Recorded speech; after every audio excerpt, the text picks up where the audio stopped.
another piece to this conversation is the political divide. And I wanted to talk about that really quickly here. There's no doubt whatsoever that human activity is in fact, causing climate change. In fact, we have a piece here from it says the vast majority of scientists have found that human activity has exacerbated the effects of climate change and its contribution to more extreme weather. The United Nations Intergovernmental Panel on Climate Change found unequivocal links between human activity and the warming of the atmosphere, the land, ocean, according to the IPCC's report in 2021. Yet we have this post here, this poll from the Washington Post, which shows that Democrats more on average think that, extreme hot days, droughts, severe storms, flooding, wildfires, over 80% believe that is because of climate change. Whereas for all of those same things, it's under 40% of Republicans who believe that is due to climate change. And that's probably indicative of why we're seeing things like Vivek Ramaswamy, who said last night at the debate that he believed that climate change was in fact a hoax. We're going to play that video for you right here, my panel here. And I'm going to throw this back to you again, CJ, as somebody who lived in Wisconsin, around other Republican folks. What do we do to bridge the gap between people who are on the left and who are on the right about climate change? Like, how can we convince people to, I guess, come together on this issue? Do you think it's possible? How do we do it? I think it's very difficult because, firstly, climate change is a problem that the human brain evolutionarily is not equipped to handle. It's very abstract. A lot of elements of it are very uncertain or unknowable. It's very far off. It's really hard to connect any individual natural disaster to climate change in the same way that, like, if you're playing baseball and you hit a home run, you can't be like, oh, that's because I practiced like that one day 10 years ago. It's an Yeah. accumulation of effects. So, and I think for a lot of Republicans, like, of course you wouldn't want to let go of this idea that climate change is a hoax. Like, I think it would make a lot of things easier because once you do accept that, oh, we're facing, an apocalyptic event, I think that's why you see such high rates of depression and anxiety in young people, and this like pervading climate like nihilism in the sense of like climate doom of like um, we should just like give up. There's really nothing that we can do. We're kind of powerless, which is kind of a valid viewpoint. At the same time, I think that the climate movement is definitely a movement that is going to be driven by the people. It's not going to come from any government or party. It's going to come from individual people whose bodies and whose lives are being affected by fossil fuel drilling. I work with a lot of youth in California who have been directly impacted by fossil fuel drilling. People who have asthma, people who have cancer, people whose relatives have these health issues that are directly caused by oil wells in their backyard. So I think it's a lot easier for people in those areas to put those dots together. Or if you're in California, people woke up and the skies were orange one day. Like, if that's not telling you that the end times are nigh, like, I don't know what will.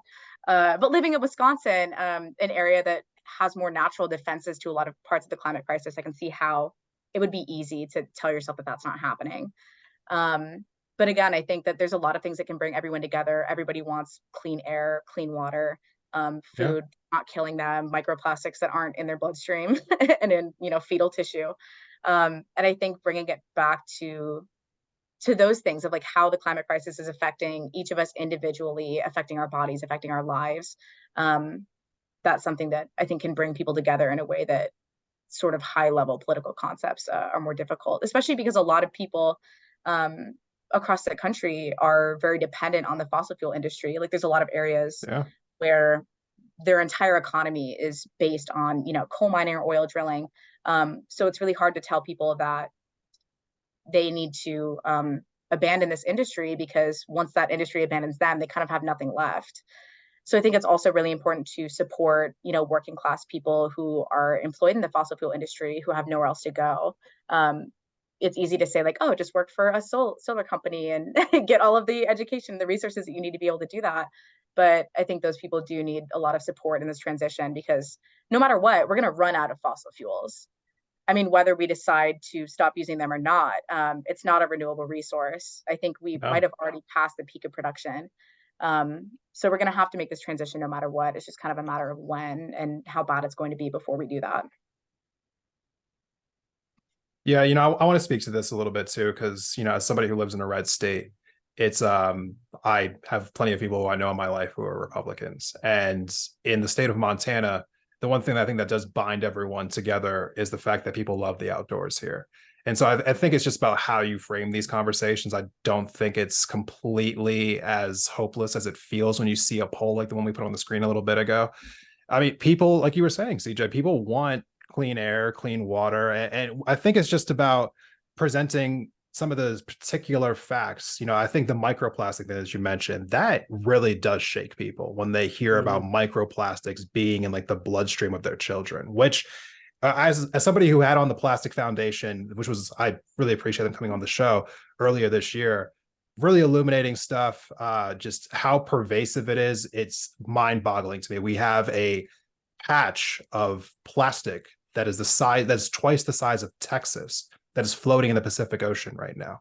It's unbelievable thinking about like how much damage it's causing to people around the world. There are spots over in the global south that just have all of our trash just like hanging out on their shores. And I think when you just talk about really practical solutions for what we can all do, and I know that this is one of those things people say, it's like, oh, you just got to like not demonize each other. But I think for this one particular issue, it's one of those things where I really feel like you can find some common ground with people if you really try to. Because I know that some people are really attached to maybe their gas stove or their diesel truck. But I mean, like I think, again, this is about framing. And yeah, the part about people whose jobs depend on it, because we see that here in Montana too. There's plants over in eastern Montana where people rely on this for their work. But I think that's also going to be a part of the solution, which is what people who were originators of the Green New Deal had talked about, was that you have to make sure that the people who have these jobs aren't displaced. We should be prioritizing them,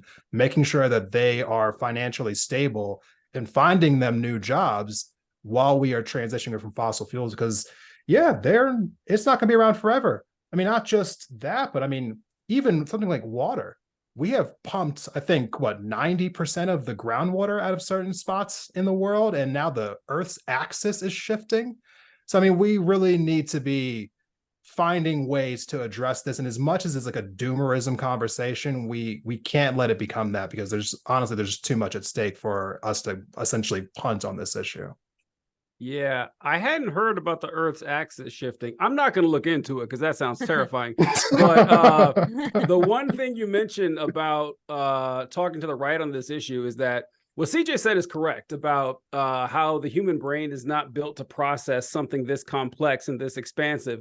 Like, we evolved to, hide from lions and pick berries and to survive. Our brains were never designed to count 10,000 of anything, let alone millions or billions of anything. And it's even hard to think forward 100 years into the future when you're going to be dead. You're like, okay, yeah, it'll be warmer than I don't care. It's not my problem. That's just how human beings work. But what you were saying with Desmond about how to talk to the right on this, one thing that is effective that you said absolutely is true is like when you talk about cleanliness, that does work. If you talk to them about, hey, we need the water to be clean. Trump would do this all the time. Whenever they would ask Trump about climate change, he always had the same response. And it's the perfect Republican response. When we talked about what I am going to fight for, he would say clean air and crystal clear water. He would always say that. And that always works with Republicans because they're obsessed with this idea of cleanliness, which works in our favor that way. But it's a lot more complex than that. But, they're not... Republicans aren't built to think that way.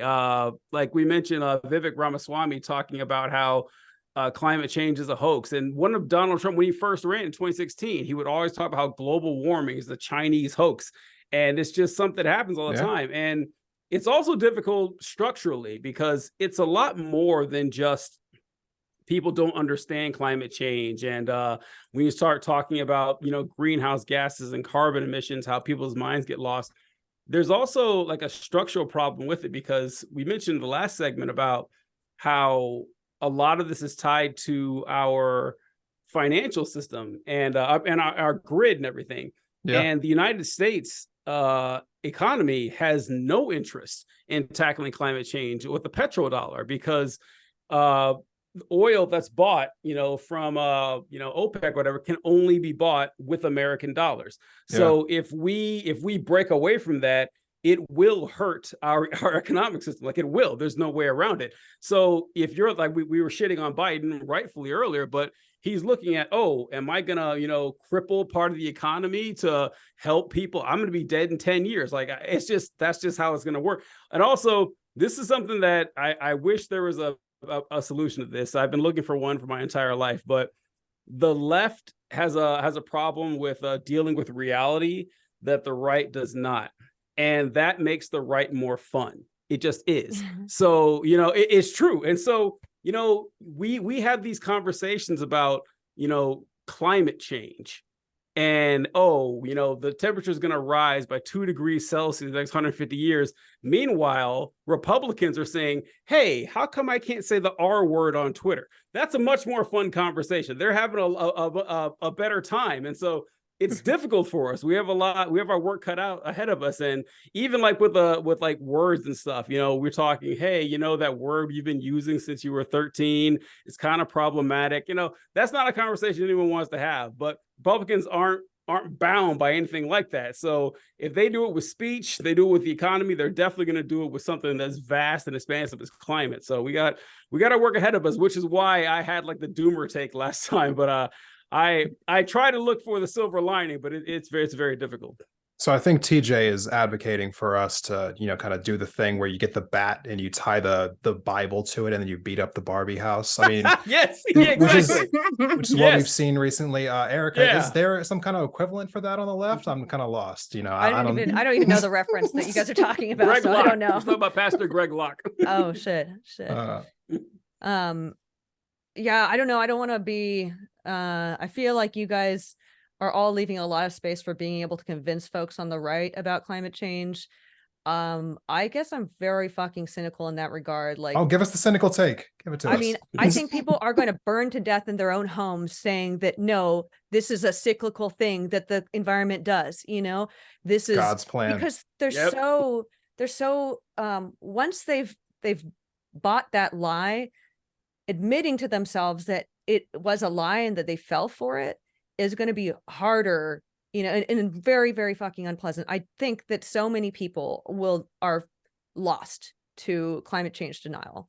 But there are those other people on the margins that we need to fucking fight to convince, that we need to be reaching out to, and I think what you're saying, TJ, about the cleanliness argument, clean water, clean air, really, really key there. Like, finding ways to frame all of this in ways that Republicans can accept and digest without feeling like they are the fools in the picture, feeling like they're both being validated and like their values are being, represented in these discussions. But that's so hard to do, especially when they just want to be completely oblivious to all of it. And it's way more fun to be oblivious to climate change than it is to believe in it and research it. Yeah. People say like the left likes to virtue signal, the right likes to vice signal. They love saying I am the biggest piece of shit out there, and they get points for it. They love it, and so it's very difficult when you're dealing with people like that. Vice signal, what a good term. I'm gonna think about it forever. It's true. It's what they do. Yeah.